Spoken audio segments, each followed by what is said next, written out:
सौरभ जी, मध्य प्रदेश से। जय श्री राम। महाराज जी दंडवत प्रणाम।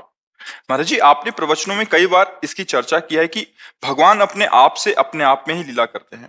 इसमें ब्रह्म विमोहन लीला का भी उदाहरण आपने समझाया था और ब्रह्म भाव और भगवत भाव में अंतर क्या, संक्षिप्त वर्णन भी किया था। महाराज जी, मेरा प्रश्न यह है कि यदि प्रत्येक जीवात्मा का अपना अस्तित्व भगवत अंश के रूप में है, तो फिर आप ही आप में भगवान की लीला करने का अर्थ और प्रयोजन क्या है? देखो, जब तक आपकी बुद्धि प्राकृतिक स्थिति में, तब चिदानंद भाव कैसे बच्चा जानोगे? ये शब्दों से थोड़ी होता है। अनुभव गम में भजें जय संता। जब तक आपकी बुद्धि चिदानंद भाव में नहीं गई, तब तक यही आपको लीला दिखाई देगी। प्राकृतिक शरीर, जन्मना, बढ़ना, मरना, राग, द्वेष, काम, क्रोध, लोभ, मोह, मद, मत्सर, इन्हीं के षड्यंत्र में घूम रहे हैं। इससे ऊपर उठे तब बात समझ में आएगी। अपने आप को भूलने के कारण हमारे अंदर प्रश्नों की झड़ियां लगी हैं। एक प्रश्न नहीं है, उस सबका समाधान हो जाएगा यदि अपने आप को जान जाओ। तो जैसे ज्ञान मार्ग है सांख्य योग, भक्ति मार्ग है प्रेम योग, कर्म योग, अष्टांग योग, किसी एक में चले तब उसका समाधान हो जाए। किस में चल रहे हो बच्चा? किस महापुरुष का आश्रय? किसका प्रश्न है? तो किस महापुरुष का आश्रय लिए हो? किस मार्ग का अवलंबन कर रहे हो? तब तो पता चले ना। अब आर्मी डिपार्टमेंट की अगर बात जानी तो आपको डिपार्टमेंट में घुसना पड़ेगा उसमें, तभी तो आप जान पाओगे। बाहर से कितना जान पाओगे? तो ऐसे भगवान की दिव्य लीलाओं का, भगवान के ज्ञान का, भगवान की महिमा का, जीव के भगवत स्वरूप का अनुभव करने के लिए साधना है बच्चा। ये केवल बातों से थोड़ी हो जाता है। अगर बातों से होता तो बड़े बड़े ब्रह्म ऋषि, बड़े बड़े महात्मा ऐसा क्यों करते? केवल बातों से समाधान हो जाता। आप शास्त्र उठाओ, पढ़ लो, हो जाएगा। गोली चलाना, उसकी प्रक्रिया सर्च करो गूगल में, और भला आप निशाने पे मार के दिखाओ।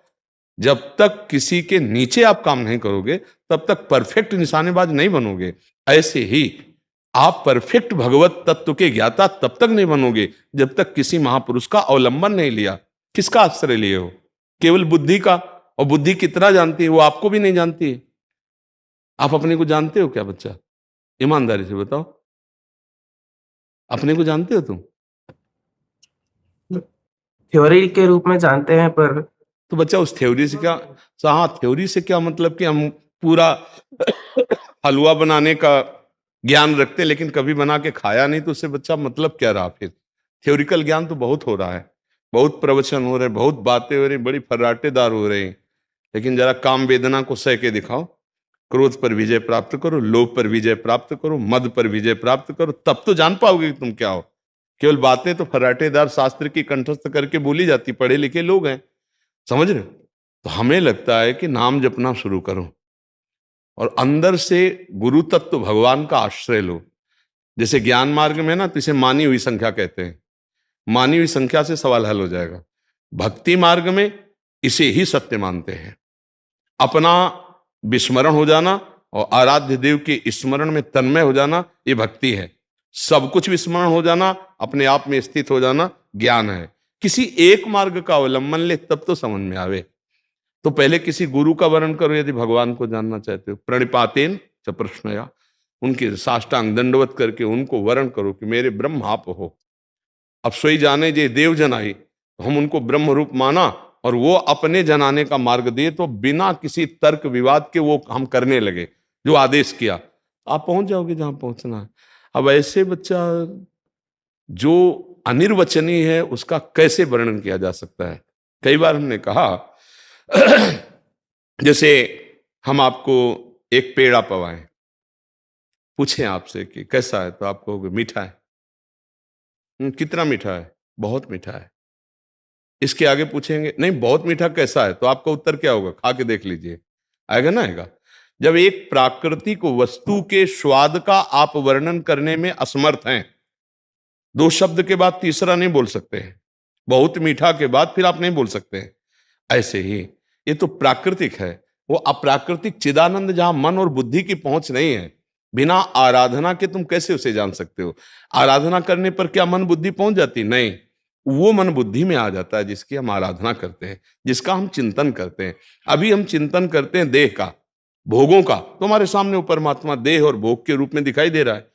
हम उसे परमात्मा रूप से कब चाहा, कब चिंतन किया, कब जिज्ञासा बढ़ी, कब व्याकुलता बढ़ी, कब रोए? हम तो भोगों के लिए रो रहे हैं। तो वही मायाधीश अपने को भोगों में प्रस्तुत किए हैं। अपने आप से अपने आप में फंसा हुआ, अपने आप से अपने आप को मुक्त होना, इसके लिए साधना करो तब जान पाओगे। आ रही समझ में बच्चा कुछ?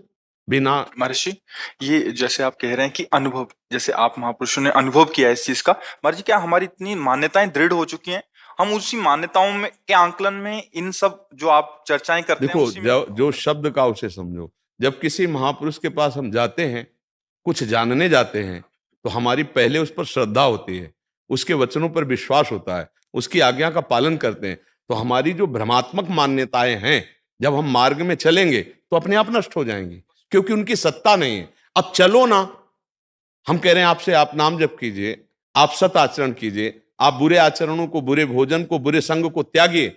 अब आप ये बात ना माने तो आप जहां हैं वहीं खड़े रहेंगे, वही प्रश्न बनते रहेंगे, चाहे हजारों जगह कर आओ, तो अलग अलग मति, अलग अलग उत्तर मिलेंगे, लेकिन आपके अंदर कोई विश्राम स्थिति नहीं आएगी।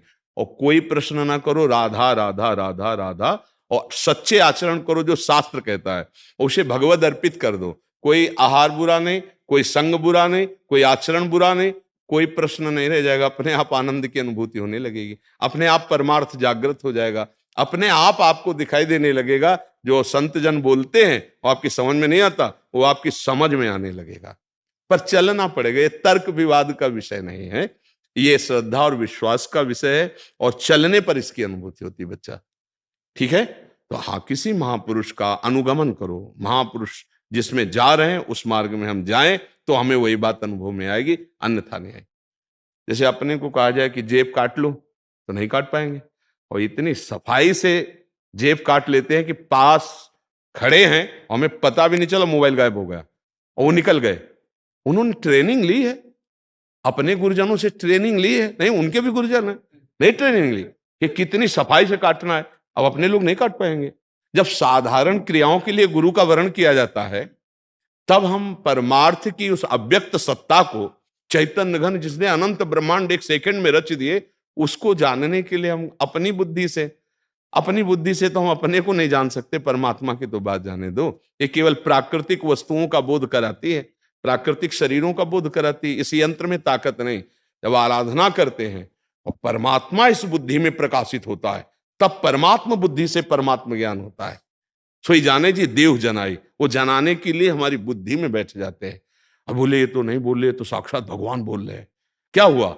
उनकी वाणी में भगवान, उनकी बुद्धि में भगवान, उनके मन में भगवान, तब बात समझ में आती है बच्चा।